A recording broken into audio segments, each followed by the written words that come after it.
Hello everyone, after 6 months ನಾನು celebrate life spa ಕತ್ರಗುಪ್ಪೆಯಲ್ಲಿದೆ ನನ್ನ friends spa. ಅಲ್ಲಿಗೆ ಹೋಗಿದ್ದೆ ಹೇರ್ ಬೊಟಾಕ್ಸ್ ಟ್ರೀಟ್ಮೆಂಟಿಗೆ. ಈ ಥರ ಫುಲ್ ಗ್ರೋತ್ ಆಗಿಬಿಟ್ಟಿತ್ತು. ಯೂಶ್ವಲಿ ಬೊಟಾಕ್ಸ್ ಟ್ರೀಟ್ಮೆಂಟ್ ಆದಮೇಲೆ ಹೇರ್ ಗ್ರೋತ್ ಬೇಗ ಆಗುತ್ತೆ.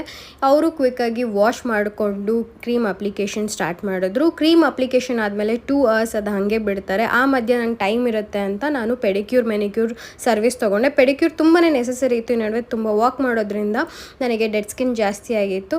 After pedicure I was feeling too good.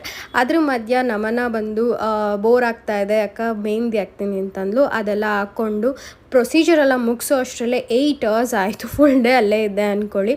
But ಇದು ಫೈನಲ್ ರಿಸಲ್ಟ್ ಅಲ್ಲ, ಇದು 24 ಅವರ್ಸ್ ಪ್ರಾಡಕ್ಟ್ ಹಾಗೆ ಬಿಡಬೇಕಾಗಿತ್ತು. ನೆಕ್ಸ್ಟ್ ಡೇ ನಾನು ವಾಶ್ ಮಾಡಿಸೋ ಮಧ್ಯೆ ಮಳೆ ಬಂದು ಆಫೀಸಿಂದ ಬರ್ತಾ ಫುಲ್ ನೆನ್ಕೊಂಡು ಬಂದೆ. ನೆನಿಬಾರ್ದಾಗಿತ್ತು, ಒಂದು ಡ್ರಾಪ್ ನೀರು ಕೂಡ ಬೀಳಬಾರ್ದಾಗಿತ್ತು.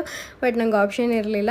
ರಿಸಲ್ಟ್ ಹೆಂಗೆ ಬರುತ್ತೋ ಒಂದು ಭಯ ಆಗಿತ್ತು. ವಾಶ್ ಎಲ್ಲ ಮುಗಿಸ್ಕೊಂಡು ಡ್ರೈ ಎಲ್ಲ ಮಾಡಿದ್ಮೇಲೆ ಲಕ್ಕಿಲಿ ಏನೂ ಆಗಿರಲಿಲ್ಲ. ರಿಸಲ್ಟು ತುಂಬಾ ಚೆನ್ನಾಗಿ ಬಂತು. ಈ ಥರ ಇತ್ತು. ಆಲ್ರೆಡಿ ನಾನು ಜಾನಲ್ಲಿ ಕಲರೆಲ್ಲ ಹಾಕ್ಸಿದ್ದೆ, ಹೈಲೈಟ್ ಮಾಡಿಸಿದ್ದೆ.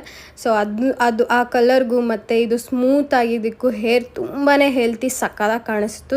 ತುಂಬಾ ಇಷ್ಟ ಆಯಿತು. ಆನೆಸ್ಟ್ಲಿ ಅವ್ರು ಯಾವ ಪ್ರಾಡಕ್ಟ್ ಯೂಸ್ ಮಾಡ್ತಾರೆ ಗೊತ್ತಿಲ್ಲ ನನಗೆ, ಬಟ್ 2 ಟೈಮ್ಸ್ ಕೂಡ ರಿಸಲ್ಟ್ ತುಂಬ ಚೆನ್ನಾಗಿ ಬಂತು. ಈ ನಡುವೆ ಹೇರ್ ಬೊಟಾಕ್ಸ್ ಇಸ್ ಟ್ರೆಂಡಿಂಗ್. ನಿಮಗೂ ಯಾರಿಗಾದರೂ ಹೇರ್ ಬೊಟಾಕ್ಸ್ ಬೇಕಂದರೆ ಅವ್ರ ಡೀಟೇಲ್ಸ್ ನಾನು ಕ್ಯಾಪ್ಷನಲ್ಲಿ ಹಾಕಿರ್ತೀನಿ.